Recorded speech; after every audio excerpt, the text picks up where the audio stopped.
Salut tout le monde, bienvenue à motoneige.tv. Vous allez voir, cette semaine, on a un gros show avec des bons sujets. On va d'ailleurs rencontrer Jean-François Leclerc et Hugo Lorquet qui ont fait de la mécanique sur une motoneige antique. Oui, une Formula Plus 1987. D'ailleurs, c'est des vrais passionnés puisqu'ils ont nettoyé les pièces à l'ultrason, imagine, puis ils mettent les stickers d'origine. Ouais, ils sont vraiment craqués, puis ça donne bien parce que justement, en temps de COVID, les motoneiges antiques sont assez rares. Vous allez voir une opération littéralement à cœur ouvert.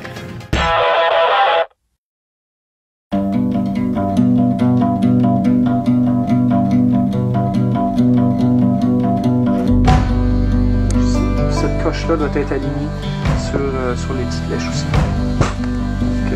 Ma passion de collectionner ce type de motoneige-là, c'est vraiment dur à expliquer. Depuis que je suis vraiment un petit garçon, j'achète les dépliants, j'achète les revues, je feuillette toutes les spécifications. Donc, pour vous dire vraiment de où ça part, j'ai aucune idée, mais j'ai tout le temps eu ça en moi. Puis par la suite, vraiment les années 80-90, je suis resté connecté dans ces années-là. Les motoneiges d'aujourd'hui sont plus rapides, sont plus puissantes, meilleure suspension, mais tu n'as jamais le feeling d'un bon vieux 2 temps, soit un 2 cylindres ou un 3 cylindres, pour le son, pour écoute, même l'odeur de ces machines-là, c'est plus ce qu'on a aujourd'hui. Donc, je pense qu'une partie de moi est restée en 1990, puis c'est pour ça qu'aujourd'hui, je m'amuse à remonter ces modèles-là. Ski-Doo will build its 1 millionth snowmobile this year, and when it comes to performance, je te dirais c'est une passion qui dépasse, je te dirais plus qu'une passion normale. Je veux dire, je vis Ski-Doo à temps plein. Pour moi, la motoneige, c'est pas juste l'hiver, c'est 365 jours par année. Je collectionne des motoneiges avec Hugo ou avec d'autres personnes. J'ai fait de l'entretien pendant plusieurs années sur des motoneiges de mes amis. J'en ai jamais assez de la motoneige. Donc, pourquoi Ski-Doo? C'est un produit québécois. C'est un produit que je suis très fier. Au niveau de technologie, ben c'est merveilleux. Mais encore une fois, ces motoneiges-là, ben ça fait tellement appel à mon imaginaire et à mon passé. Donc, ça me fait vraiment vibrer. Là. Faut que tu connaisses ce que tu cherches, en fait, parce que si tu n'as pas un œil averti, ben tu vas voir quelque chose qui est hyper rare. Tu vas pas dire, hey, il y a un petit détail, il y a un petit collant sur la cabine, ou au point de vue mécanique, il y a une petite différence au niveau des bras de suspension. C'est ce qui fait qu'une pièce va valoir 5 $ pour monsieur tout le monde, ou c'est une pièce qui est hyper rare, puis c'est une pièce à 300 $. À un moment donné, j'ai été chanceux, je cherchais depuis longtemps mon Formula Plus 87 qui manquait à ma collection. De fil en aiguille, d'une personne à l'autre, j'ai su qu'il y en avait une qui dormait depuis 22 ans dans une grange. Donc, on est descendu là-bas, j'avais pas trop d'attente. Il y en a qui sont détruites, il y en a qui ont été accidentées, il y en a qui ont été laissées en arrière d'une grange que là sont vraiment pris dans la rouille. Puis avoir la chance d'en trouver une qui est quand même à refaire, mais qui était storée à l'intérieur, j'ai quand même été chanceux là-dessus. Donc j'ai ramassé la motoneige. La motoneige n'avait pas la bonne cabine, j'avais pas de vide dessus. Ensuite, après 22 ans, ben il faut tout redéfaire. Tout ce qui était graissable doit être défait, regraissé. La rouille doit être enlevé. Au niveau de la peinture, le powder coat doit être fait. Le siège était trop craqué, il fallait que je me retrouve un autre siège. Donc, beaucoup de travail. Donc, on a ramené la motoneige. J'ai amené ça à l'intérieur, j'ai regardé les dégâts. En fait, il y avait plus de choses il y avait des choses que j'avais pas vues sur la motoneige qui avaient été endommagées. Hugo, tu sais, lui est très très fort au niveau esthétique. Moi, au niveau peut-être moteur, j'ai peut-être plus des habiletés un peu plus avancées que lui. Puis j'ai l'outillage aussi. Donc, ce que j'ai fait tout simplement, c'est prendre le moteur, puis dans le fond l'ouvrir au complet, le remonter avec des gasquettes neufs, tout refaire au complet pour le remettre fonctionnel, pour s'assurer que quand on va faire une première randonnée cet hiver, ben à ce moment-là, qu'il fonctionne très bien. Le Formula Plus 87. Qu'est-ce qu'elle a de particulier? Ben, en 87, qu'est-ce qui était le plus puissant chez Ski-Doo? C'était le Formula Plus. Donc, de 85 à 88, c'était le Formula Plus. 89, 90, c'était le Mach 1. Donc, c'est vraiment... Quel collectionneur ne veut pas avoir la machine la plus haute et la plus puissante de ces années-là? Donc, c'est qu'est-ce qu'on recherche puis qu'est-ce qui est le plus intéressant pour nous.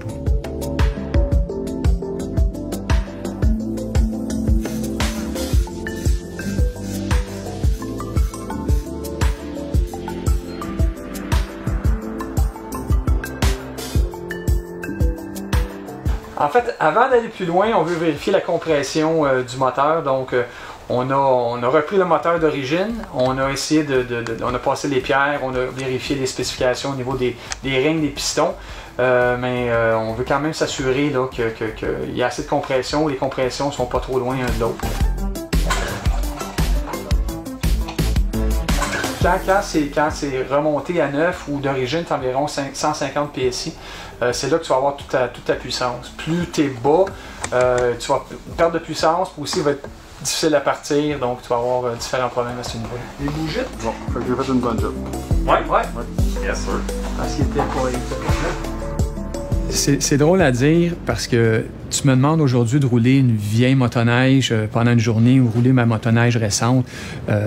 Probablement, si j'ai une grosse journée, je vais aller avec la nouvelle motoneige, mais mon cœur ne sera pas là. Juste la senteur, c'est drôle à dire, il y en a qui vont crier au loup, mais la bonne vieille senteur du 2 temps, du vieux moteur 2 temps, oui, ça boucane, mais c'est une question de feeling. Là. Le feeling, c'est tout ça que tu as dans ces vieilles motoneiges-là. Au niveau de la direction, des motoneiges, c'est des go-karts. C'est des motoneiges qui sont assis à terre. Oui, tu n'as pas de suspension, oui, ça brasse, mais quand ils ont fait les trains, quand les trains sont fraîchement damés, il n'y a rien de plus intéressant que ça. C'est vraiment des genres de petites Formule 1. Tu vas donner des cheveux gris aux gens qui passent leur motoneige. C'est les plus rapides d'un bois. Ces motoneiges-là, c'est des petites Formule 1. Comme je disais, c'est des go-karts. Tu peux t'enfiler des séries de courbes vraiment serrées. C'est vraiment surprenant. Mais il faut vraiment l'essayer pour le voir, mais sinon, si tu regardes ça, la seule chose qui te passe à l'esprit, tu vas te faire brasser le cul, tu vas te faire... tu n'as pas de suspension, les moteurs, la traction, tout ça, c'est pas là, mais c'est seulement une question de feeling.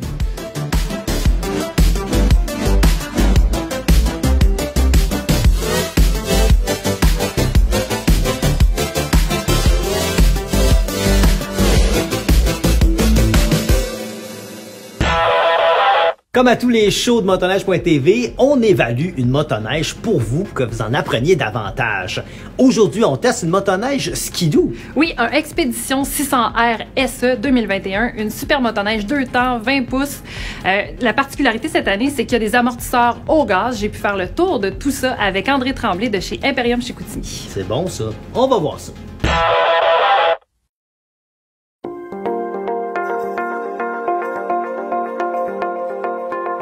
Je suis avec André Tremblay de chez Imperium Chicoutimi. André, on a avec nous le Expédition SE 600R, un moteur e-tech 2 temps. C'est pour quel type de motoneigiste? Les motoneigistes qui font de la randonnée. En fait, vous avez le confort du grand touring avec l'espace de l'Expédition 20 pouces, avec l'espace de chargement. C'est disponible en plusieurs motorisations. Toujours, comme la famille Expédition, 3 moteurs disponibles, 600R 2 temps, 900 Ace 4 temps, 900 Ace Turbo disponible aussi. La particularité du modèle 2021, c'est aussi les amortisseurs au gaz ici. En 2021, les Expéditions SE sont tous munis d'expéditions au gaz à haute pression pour maximiser le confort en sentier avec des ajustements très faciles, au même titre que la suspension à l'air qui est équipée de série sur cette machine-là, qui s'ajuste avec un mouvement du pouce tout simplement. Pour une raison ou pour une autre, la condition de sentier change, on l'ajuste soit plus ferme, soit plus molle, au besoin. Donc, c'est vraiment facile à utiliser. Puis, on peut remarquer, vu que c'est un moteur 2 temps, c'est vraiment plus léger. Ça répond bien, hein? Exactement. Le moteur 2 temps, il y a toujours une clientèle qui préfère le moteur 2 temps parce que c'est un moteur qui est vif, léger, puis il donne une très bonne performance. Avec tous les produits maintenant, toute la technologie que BRP a développée, là, les produits XPS, l'huile XPS qui est calibrée pour ces machines-là non polluantes, surtout c'est très important pour l'environnement, ça vous donne une performance inégalée. Là. Puis, c'est quoi les avantages de cette machine-là par rapport à un 900, par exemple? Par rapport à un 900, le moteur 600R, que tu veux dire, là, le moteur 600R, ben, c'est ça, vous dites, c'est la légèreté. En étant plus léger, forcément, il est plus tendu au niveau du volant pour les dames qui préfèrent conduire ça. Il y a beaucoup de dames qui conduisent ça. Mais j'ai trouvé ça quand même assez facile à conduire. Là. La maniabilité est très facile. Puis comme je vous disais, avec la plateforme G4, le moteur est plus centralisé. Le passager aussi. Avec la masse est dans le centre. Puis c'est aussi une édition qu'on voit seulement à la pré-vente. Donc c'est important de se prendre d'avance. Exactement. Le SE pour spéciale édition, disponible en pré-vente seulement lors de la vente du printemps. Le SE, là, de chaque année, on voit des augmentations de vente par rapport que tous les ajouts qui arrivent standard sur la machine, là, c'est pas beaucoup plus cher que les achetés individuels. Là. Parce que par expérience, beaucoup de personnes, ils arrêtent le coffre, ils arrêtent la conduite ajustable. Ils achètent tous les accessoires un par un. Indépendamment, fait que ça devient plus cher. Là, il arrive de l'usine comme ça, il est prêt à opérer, il manque rien. Bien, merci beaucoup, André. C'est vraiment une belle machine. Merci beaucoup, ça fait plaisir. Puis là, vous, à la maison, là, si vous avez envie d'une belle machine, prenez votre temps, pensez-y à l'avance, puis précommandez. Exact.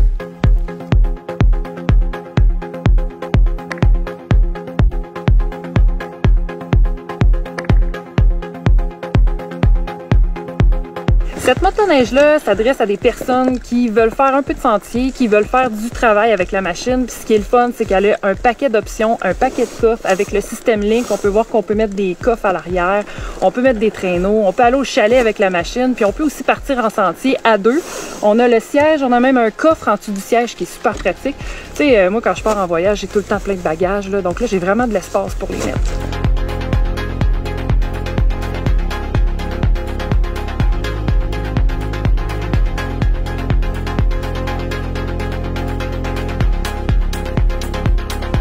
Bien, quand on regarde la machine, on trouve que c'est quand même assez imposant, mais oui, c'est léger. C'est un moteur 2 temps, donc qui est beaucoup moins lourd. C'est ça qui... Puis il porte aussi bien sur la neige, c'est 20 pouces de chenille. Puis l'avantage, c'est quand on arrive en sentier, bon, on n'a pas de difficulté à la contrôler. T'sais, c'est pas trop lourd. Pour une fille de mon gabarit, je trouve que c'est une belle machine. C'est vraiment la machine idéale pour une équipe de tournage. Aujourd'hui, on est une bonne grosse gang, on a plein de stocks, mais on manque pas d'espace du tout. Puis ça porte vraiment bien sur la neige. On s'en va dans des places quand même assez... On fait des expéditions là, quand on part. On est en début de saison en ce moment. On a fait des kilomètres sur des sentiers qui sont pas mal vallonnés avec des bosses. Puis, tu sais, c'est pas super beau.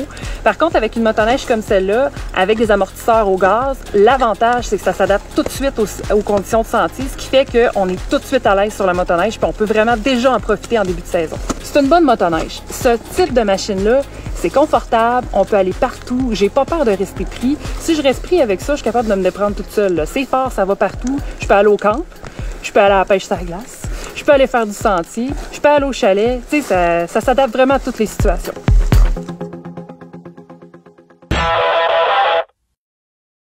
L'an passé, on vous a donné des belles chroniques mécaniques et cette année, on a décidé de continuer tout ça, des chroniques techniques, mécaniques, avec nul autre qu'un expert, Monsieur Gilles Gagné. Gilles, tu as travaillé beaucoup dans des records de vitesse, tu as même eu un record du monde de vitesse sur une moto et on a décidé de répondre à vos questions. Vous nous avez posé des questions et Gilles va y répondre. T'es prêt, Gilles? Oui. OK, on commence ça.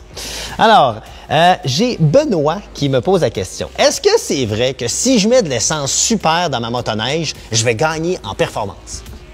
Pas nécessairement. Non? Non. Si l'essence super est capable de produire plus, c'est sûr. C'est un peu comme du bois mou, du bois franc. OK. Le bois mou est plus facile à allumer, mais va faire moins de BTU que du bois franc. L'essence, c'est un peu comme ça. Mais si mon moteur il n'y a pas la compression, la courbe d'allumage pour brûler ça, c'est une perte. Fait que si ma motoneige est conçue pour un nœud régulier, c'est du régulier qui va là. On met du régulier dedans. OK, c'est bon, ça, c'est bon. Moi, je ne savais pas. Une autre question. On a Carl qui nous demande. Mon chum de gars a ajouté plein de pièces pour augmenter son nombre d'HP sur sa motoneige. Au total, il dit qu'il va chercher 12 HP. Est-ce que c'est vrai? Est-ce que c'est possible? Ah mon Dieu, la fameuse question de la puissance, c'est que les gens sont portés à regarder un gadget qui, on va dire, qui donne 2 HP. L'autre gadget qui donne 4 HP. L'autre qui donne 6 HP. Puis là, je vais additionner ça. 2 plus 4 plus 6, là, j'ai gagné 12. Ouais. Non, c'est pas de même ça marche. Des fois, ces pièces-là sont pas nécessairement faites pour aller ensemble. Fait que moi, je dirais c'est assez dur. Il y a 3 sortes d'HP. Ouais. Ouais, il y a les HP Internet. Oui, c'est vrai. HP. Mon ordi, c'est un HP. Il y a les HP de bord. À chaque fois qu'on prend une bière, les HP augmentent. OK. Puis il y a ceux qu'on mesure, c'est dynamomètre. Pour avoir la vraie réponse à ça, il faudrait aller sur un dynamomètre. Merci, Gilles. Hey, on va refaire une autre chronique de questions. J'aime beaucoup trop ça quand tu brises les limites. Salut tout le monde. Dans notre série de reportages sur le Grand Nord, Max, tu as eu la chance de faire un paquet d'activités sur la mer Arctique. Oui, la mer Arctique, j'ai réussi à faire de la motoneige, mais j'ai aussi fait du traîneau à chien. Faut se rappeler que il y a pas si longtemps, là-bas, c'est un peu l'ancêtre de la motoneige. C'est la seule façon de se promener dans le coin, tu sais. Mais écoute, il y a quand même des taxis là-bas. Oui, il y a des taxis, puis c'est un fait étonnant, c'est que c'est 8 $ pour se promener. Peu importe que tu es à côté de chez toi, c'est 8 $, puis que tu es à l'autre bout de la place, c'est 8 $. Mais je vous dis, j'ai eu beaucoup de fun là-bas. Il faisait froid, je me suis fait accompagner par Louis-Philippe Potier de Inuktitut Outfitting. Rendez-vous dans le Grand Nord.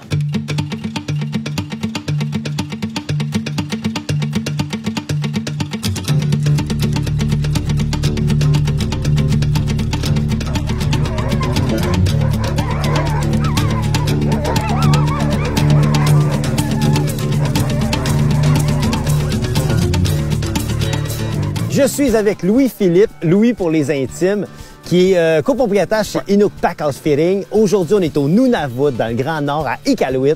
Et là, on va entraîner des chiens de traîneau. Mais dans le fond, des chiens de traîneau, ça fait avec nous autres, parce que c'est l'ancêtre de la motoneige. Ça a longtemps été le seul moyen de transport. Les chasseurs nourrissaient leur famille, les chasseurs voyageaient en traîneau à chien. C'était la façon de voyager avec toute la famille, donc d'un camp vers un autre camp. Les Inuits, un peuple nomade. Donc, chien de traîneau, c'était le lifeline. C'était ce qui leur a permis de survivre. Avec les années, la motoneige est venue s'intégrer à tout ça. Donc, il y a des familles qui ont tranquillement adopté la motoneige comme moyen de transport, moyen pour aller chasser. Mais c'est encore une tradition qui est très, très vivante au Nunavut. On a encore des grosses équipes, des bonnes équipes. Donc, je t'invite aujourd'hui. Je pars en entraînement. On a des jeunes chiots qui intègrent l'équipe. C'est un peu bordélique. C'est leur première run. Fait que je fais une petite run toute seule pour essayer d'ajuster tout ça. Puis en même temps, si tu veux me suivre en motoneige, ça va donner une chance de voir un peu de terrain. On va être principalement sur la toundra. Fait que un look complètement différent. Cherche pas les arbres, on n'en a pas. C'est pas une grosse nouvelle, non. Non, il n'y en a pas. Bon, ben, génial, on fait ça.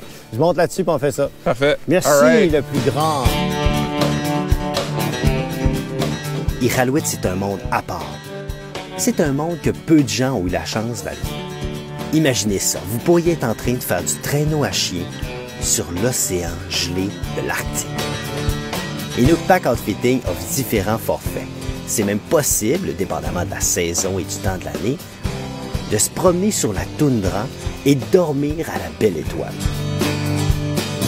Vous avez deux choix, dormir confortablement ou, si vous êtes plus du type extrême, vous pouvez même construire votre propre igloo et dormir dedans. Pour ma part, je me contente de profiter du moment parce que peu de gens ont la chance de visiter ce superbe endroit. C'est carrément indescriptible. Louis, l'entraînement va bien? Ouais, ça va. C'est un peu rock'n'roll, c'est tout le temps comme ça avec les chiots. Ouais, hein? Ouais. Les petits nouveaux, c'est tout le temps plus tough un peu. Ouais. Ils commencent à comprendre la game, là. OK. Mais je vois que c'est quand même de l'ouvrage. Puis là, je vois que tu as un fouet dans les mains. C'est pas pour les pincer toujours? Non, vraiment pas. On utilise le fouet pour les calmer. Okay. Tu vois, là, on est arrêté, on n'est pas attaché nulle part, on n'a pas d'encre, rien. Fait que juste des avoir calmes, assis. On peut les nommer, je peux aller même les toucher avec le fouet, mais c'est pas pour les claquer, c'est pas pour la douleur qui vient avec. C'est un peu une extension de la main qui dit « Hey, assis-toi. Ah, okay. » C'est comme une extension de mon bras. Ouais, carrément, dans le fond, c'est ça. Et eux sont habitués de le voir aussi, ils savent ce que ça veut dire. Ouais, ils savent ce que ça veut dire. Bon, regarde, ça va être le temps d'essayer. Fais attention. Les premières fois, on se fouette là derrière. C'est ce que je te dis. OK. Ça passe la game. On va fouetter à côté, là. Les enfants. Wow. Silence. Silence, les enfants. Hey, je suis pas pire, en fait. Ouais, c'est le fouet, puis c'est la voix. Fait qu'il faut rajouter un gros low voice. Down. Bon, Louis-Philippe, je viens de remarquer un petit truc sur ton traîneau particulier. Puis là, j'aimerais vraiment que tu nous expliques pourquoi tu as une strap de motoneige sur ton traîneau. Une strap de motoneige. Ouais. On n'a pas de frein. Donc, les chiens, on entraîne les chiens à arrêter de tirer s'ils sentent plus de résistance. Donc, on vient glisser, en fait, quand on roule, la strap est enlevée. Ouais. Quand on veut arrêter le traîneau, on va venir glisser la strap sur le ski. Quand la strap vient sous le ski, elle crée de la friction, elle crée de la résistance. Puis les chiens reconnaissent ça, ils vont arrêter de tirer. Bon, c'est plus complexe que ça en a l'air, mais c'est le principe. Partout où est-ce qu'on arrête, c'est tout le temps différent, c'est tout le temps beau. Une espèce de lac gelé. Quand on part en expédition et qu'on a des traîneaux derrière les motoneiges, des traîneaux qui sont très pesants, quand on descend des longues côtes, on va faire la même chose. Souvent, on va enlever la strap de spare de la motoneige pour la glisser sur le traîneau, pour pas que le traîneau nous pousse. Okay. Ça, tu sais, je t'expliquais plus tôt, ça c'est un traîneau de 12 pieds, c'est un petit traîneau. Ben oui. Des fois, on travaille avec des traîneaux de 16 pieds ou 18 pieds. Okay. Fait que 16 pieds de traîneau avec une semaine de bagages, avec 100 litres de gaz, ça a un poids, là. C'est malade, on utilise les vieilles straps. Là, on a découvert ça, c'est extraordinaire, c'est un coin hallucinant, puis c'est une activité qui vaut la peine d'être vécue. Mais ça serait quoi pour la suite, pour un troisième reportage? Prochaine étape, on a vu un peu la toundra, on a vu la rivière, je te mène sur l'océan, l'océan Arctique. On s'en va à peu près une quarantaine de kilomètres d'ici. Ça va un Poligny. Poligny, c'est une zone de glace qui gèle jamais. C'est dû au courant marin. OK. Donc, ça donne un look un peu surréel. C'est notre prochaine destination. J'aime ça. Prochaine destination, Poligny, du jamais vu. Du jamais vu. Hey, merci Alright, hey, pour la plaisir. ride. Je rembarque sur la monture, On je te part laisse en la ville? tienne. Yes, sir!